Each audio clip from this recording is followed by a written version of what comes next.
በዓለም ተሰቅሎ ለሰው ልጅ ሲታይ በግፍ የተገፋ ተራራን ነጎደ በቀራንዮ ስፍራ በመስቀል ሞተ አይተው እንዳይወዱ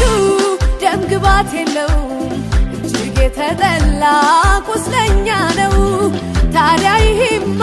እንዴት መድኃኒት ይሆናል ያለ ሁሉ ይስማ ደሙ ያነጻል